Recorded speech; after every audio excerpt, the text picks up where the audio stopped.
How important is the Inner Belt project to being a world-class port? Let me address that in a different way, because the issues surrounding the Inner Belt are complex matters between the city and ODOT that I have only nodding familiarity with.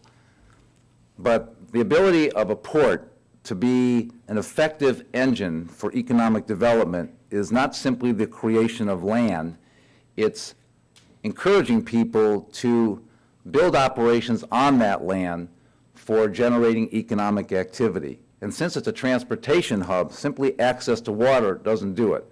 We're fortunate in Cleveland, Ohio. On our lakefront, we have access to the interstate highway system with great ease. We have access to not one, but two transcontinental railway lines. So that irrespective of how ODOT handles the inner belt or other aspects of reconfiguring downtown highways, we have every expectation that we will still have the same access to the interstate highway system, which has made Cleveland, even without the realization of all the potential of the port, still an important transportation hub. Based on your speech, you said there's a sense of, I believe there's a sense of urgency as far as you want to relocate the port as soon as possible. Is there like a timetable on federal dollars that you have secured or you have access to that you have to use right away or gain or apply for? Let me talk a little bit about timing. There's a sense of urgency for everything that we do, certainly in Cleveland and in Ohio where we face enormous challenges.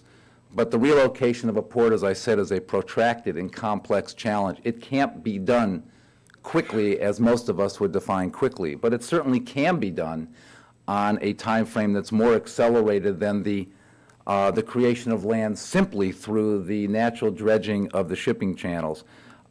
With regard to the access to federal dollars, there is an urgency there. I mean, there are some short-term needs that we have, and there are stimuli packages now being talked about in Congress for the remainder of this Congress, and certainly with the commencement of the new Congress in January. And we are going to be in Washington together with the City of Cleveland, Cuyahoga County, and the state, making certain that we get our fair share. Ultimately, though, what we would like to do with regard to the grander vision, if you will, of the relocation of the port, the creation of the International Trade District, and the redevelopment of lakefront land is to use that as a central component of a much larger ask, which addresses the remaking of the city itself, and the federal government's engagement would be as a result of their desire to invest in infrastructure, and certainly the aging infrastructure in the city of Cleveland cries out for that kind of investment. So there's a short-term timing issue with regard to Washington, but long-term we need a better coordinated effort from both this region and our state so that we can access the kind of federal investment that begins with billions and not a smaller sum. From a user point of view, how does the port in Cleveland compare to other ports on the Great Lakes? What would make me want to use it now, and how would it compare in the future? Okay.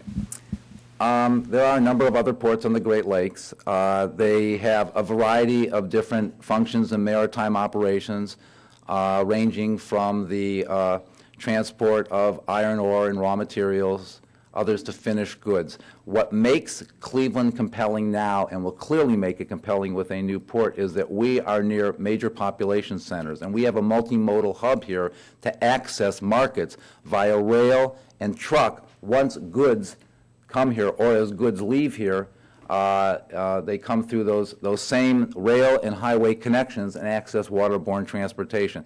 So, as I said in my prepared remarks, it's our position on the Great Lakes which is so compelling. It's also our position on the Great Lakes, which is that great opportunity which we never really capitalize on. Some of those things were beyond our ability. The history of the Seaway, how it was built and the compromise that was behind it, I hope was eye-opening for some, because as I looked at some of the research of why the Seaway seemed inadequate to the task of a true global shipping connection, it was surprising. It was, in fact, in part maddening that we had been, if you will, gamed those 50, 60 years ago in the creation of this system of canals, and which essentially supplanted the canal which helped make Cleveland, Ohio great, and that was the Erie Canal, which was a generation or two before. But it's our position on the Great Lakes which makes us compelling in the new calculus of global shipping.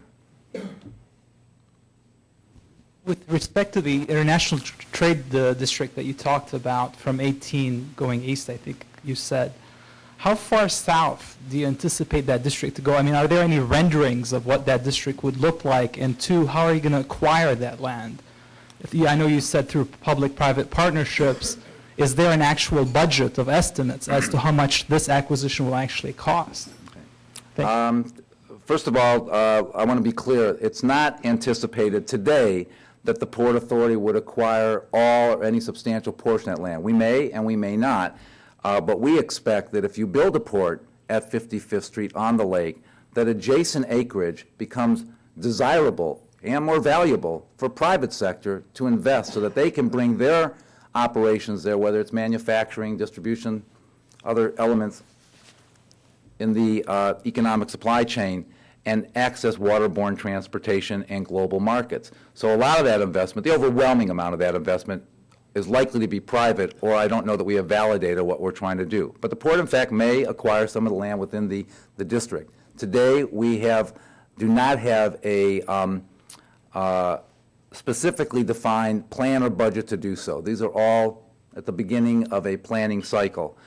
With regard to how far south, how far east and west, the boundaries are, as I said, and it basically it's to St. Clair, but what I'd like to say is that is actually a modest diagram, if you will, and we have shared this with the public, what it looks like and how it relates to the land mass to be created on the lake. It's a very modest schema of what it could be, because if you go east from there all the way to the county line, there is primarily industrial use. Now, there are some neighborhoods, and the issues of simultaneous use or contiguous use would have to be addressed, but it can be much larger if the demand were there. And because I do have a sense of the possibility, I believe the demand can be there.